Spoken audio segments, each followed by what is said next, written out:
जय हिंद फ्रेंड्स। आप सब कैसे हैं? उम्मीद करता हूं आप लोग अच्छे होंगे। आज का यह वीडियो पूरी तरह से दरोगा के ऊपर डेडिकेटेड है।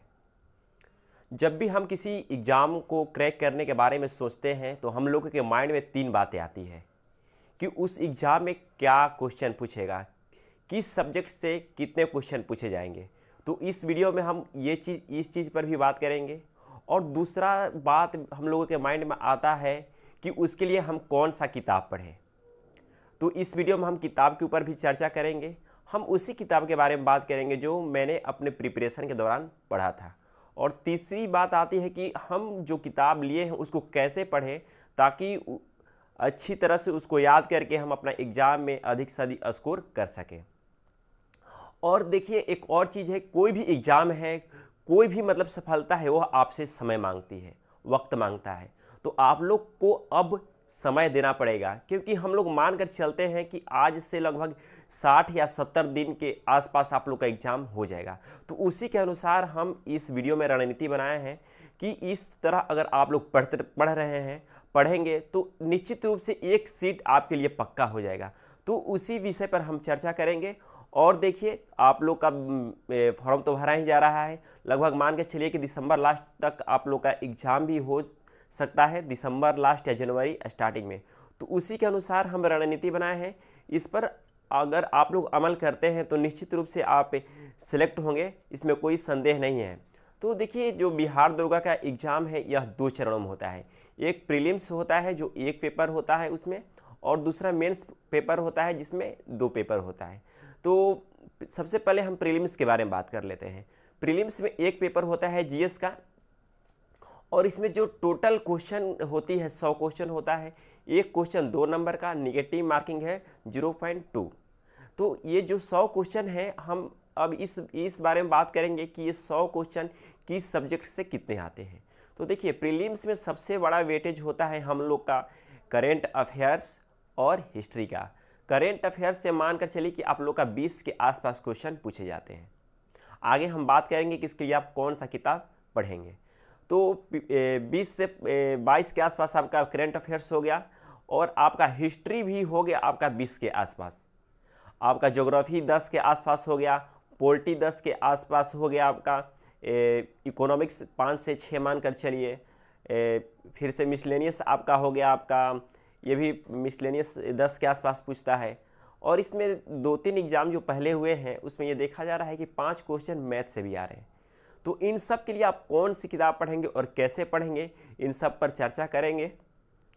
ये वीडियो बनाने से पहले मैंने बहुत रिसर्च किया है कि ताकि आप लोग का एक प्रॉपर मैं गाइडेंस दे सकूं। चूँकि मैं तो एक प्रोफेशनल टीचर नहीं हूं, लेकिन जो भी मैं अपने इस एग्ज़ाम से हम एक्सपीरियंस गेन किए हैं उसी के बेस्ट पर मैं ये वीडियो बना रहा हूं। और इतना हमें विश्वास है कि अगर आप लोग इस पर अमल करते हैं तो निश्चित रूप से मेंस के लिए सेलेक्ट होंगे। तो ये रही आपका प्रीलिम्स का। और मेंस में जो होता है वो 2 पेपर होता है। एक हिंदी का होता है जो कि एक क्वालिफाइंग नेचर का होता है। इसमें आपको निगेटिव काट के टोटल 30% नंबर लाने होते हैं। और दूसरा जो पेपर होता है वो जीएस से रिलेटेड, जिस पर आपका मेरिट बनता है। इसमें पीटी वाला ही सेम पैटर्न होता है, बस करेंट अफेयर्स की जगह मैथ और रीजनिंग डाल दिया जाता है। तो सबसे पहले तो आप लोगों को ये चीज़ मालूम ही हो गया होगा कि इसका सिलेबस क्या है, किस सब्जेक्ट से कितने क्वेश्चन पूछे जा रहे हैं। अब दूसरी बात है कि इसके लिए कौन सी किताब पढ़ें। देखिए, इसके लिए आप लोग 2-3 किताबों का सहारा ले सकते हैं। पहला हुआ लूसेंट सब्जेक्टिव और ऑब्जेक्टिव, दूसरा हुआ घटना चक्र। इन मतलब 2 किताब अगर अपने पास आप लोग रखते हैं, देखिए हम अगर लूसेंट बोल रहे हैं तो सब्जेक्टिव और ऑब्जेक्टिव दोनों, क्योंकि इसका जो एग्ज़ाम होता है वो ऑब्जेक्टिव बेस्ड होता है। आप सब्जेक्टिव कितना भी पढ़ लें, लेकिन उसको ऑब्जेक्टिव में जब तक नहीं पढ़िएगा तब तक आपका कोई भी कंसेप्ट क्लियर नहीं होगा। तो देखिए, सबसे पहले हम बात करेंगे हिस्ट्री के लिए। हिस्ट्री के लिए आपका वही लूसेंट सब्जेक्टिव और ऑब्जेक्टिव, साथ में घटना चक्र। आप लोग जब भी सब्जेक्टिव में कोई भी टॉपिक पढ़ते हैं उसी टॉपिक से रिलेटेड उसका ऑब्जेक्टिव लगाइए, चाहे ऑब्जेक्टिव लूसेंट या घटना चक्र में। और लूसेंट पढ़ते वक्त आप लोग जब जैसे लूसेंट में 3 पार्ट होता है, मेडिवल होता है, एंशिएंट होता है और मॉडर्न होता है। तो इसमें सबसे ज़्यादा ध्यान आप लोग को मॉडर्न पर देना होता है।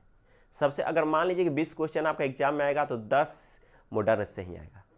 लेकिन जब भी आप लोग एंशिएंट पढ़िएगा तो एंशिएंट में जैन हो गया, बौद्ध हो गया, गुप्ता हो गया, इस चैप्टर से हमेशा क्वेश्चन आते हैं। मेडिवल में जैसे आप लोग का दिल्ली सल्तनत हो गया, फिर से मुगल काल हो गया, ये इंपॉर्टेंट चैप्टर है, इससे क्वेश्चन आते ही आते हैं। और मॉडर्न में तो हर एक टॉपिक ही इसका इम्पोर्टेंट है। अब हम बात करते हैं ज्योग्राफी के लिए। ज्योग्राफी में जब भी आप लोग पढ़िएगा तो हिंदी इंडियन ज्योग्राफी है, इसको बहुत ही अच्छा से पढ़िएगा। साथ में सौरमंडल भी, ये इस चैप्टर से भी हमेशा क्वेश्चन एग्जाम में देखे जा रहे हैं। तो हिस्ट्री, ज्योग्राफी और पोल्टी में मतलब पूछना नहीं है, सारा जितना भी टॉपिक दिया गया है लूसेंट में, सब्जेक्टिव ऑब्जेक्टिव में, सबको अच्छा से पढ़ जाना है। इसके बाद में हम बात करेंगे इकोनॉमिक्स का। इकोनॉमिक्स में आपका लूसेंट से आपका काम चल जाएगा, लूसेंट सब्जेक्टिव ऑब्जेक्टिव। इसके लिए हम घटना चक्र मतलब नहीं बोलेंगे, शायद आता भी नहीं है शायद घटना चक्र का। और इसके बाद हम बात करेंगे साइंस में जो प्रीलिम्स हो या मेंस हो, इसमें टोटल 20 के आसपास से क्वेश्चन आते हैं।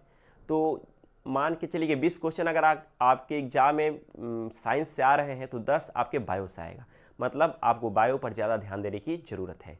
इसके लिए भी आपको लूसेंट सब्जेक्टिव ऑब्जेक्टिव और घटना चक्र। तो यहाँ पर मैं साइंस का भी बात हो गया। अब बात करते हैं करंट अफेयर्स के लिए, जो प्रीलिम्स में पूछा जा रहा है। तो इसके लिए आप लोग आंख मूंद कर स्पीडी का वार्षिकांक ले लीजिए, और साथ में अगर आपके पास समय है तो उत्कर्ष क्लासेज का वीडियो देख सकते हैं। और इसके बाद आप लोग डेली, अब चूँकि ज़्यादा समय तो है नहीं, डेली आप लोग प्रैक्टिस सेट लगाना स्टार्ट कीजिए। बहुत से मेरे दोस्त हैं पूछते हैं कि कौन सा प्रैक्टिस सेट लें, किस प्रकाशन का। तो आप लोग मार्केट से जाकर बिल्कुल आंख मूंद कर रुक्मिणी प्रकाशन का जो प्लेटफॉर्म का आता है वो बुक ले लीजिए। अभी आप लोग क्वेश्चन बैंक प्रीवियस ईयर लीजिए, इससे आप लोग आइडिया लग जाएगा कि पिछले वाले एग्जाम में कैसा पैटर्न पर क्वेश्चन पूछा जा रहा है, उसी के अनुसार आप लोग तैयारी अपना कर सकते हैं। और एक इम्पॉर्टेंट जो किताब है, जो मैंने पिछला वीडियो में नहीं बताया था लेकिन इस वीडियो में बता रहा हूँ, वह है महेश बर्णवाल का एक सार संग्रह। इस किताब को मैंने पढ़ा था और हमको याद है कि जो 22 से 13 का मैंने पीटी दिया था, उसमें 2 क्वेश्चन सेम इस किताब से बैक टू बैक लड़ा था। मतलब दोनों क्वेश्चन इस बुक में साथ दिया था और दोनों ही क्वेश्चन एग्जाम में भी साथ में देखने को मिला था। इसलिए ये किताब आप लोग को मतलब मैं प्रीफर कर रहा हूँ कि इस किताब को भी आप लोग पढ़ जाइएगा। ये बिल्कुल एनसीईआरटी पैटर्न पर है, तो इसलिए आप लोग इस किताब को मतलब मार्केट से खरीद लीजिएगा और इसको भी साथ में अच्छा से पढ़िएगा। तो ये 3 चीज़ हो गया फ्रेंड्स। आप लोग, हमको उम्मीद है कि ये चीज़ आप लोग समझ चुके होंगे। तो इस वीडियो के माध्यम से आप इसका सिलेबस, बुक लिस्ट और किस रणनीति के साथ पढ़ना है ये आप लोग समझ चुके होंगे। फिर भी आपका कोई भी क्वेरी होगा तो कमेंट्स बॉक्स में लिखिएगा, या डिस्क्रिप्शन में जो भी लिंक दिया गया है उसे जोड़कर हमसे क्वेश्चन पूछ सकते हैं। और देखिए, आप लोग को तो अब मालूम ही है कि लगभग 60 से 70 दिन के अंदर में आपका एग्जाम होने वाला है। तो इस चीज़ को ध्यान में रखते हुए अब आप लोगों के लिए एक एक सेकेंड इंपॉर्टेंट हो जाता है। एक सेकेंड अगर आप लोग कुछ भी कर रहे हैं उस टाइम आप सोचिए कि ये काम मेरे एग्ज़ाम के लिए, उस एग्ज़ाम की दिशा में हम काम कर रहे हैं या नहीं।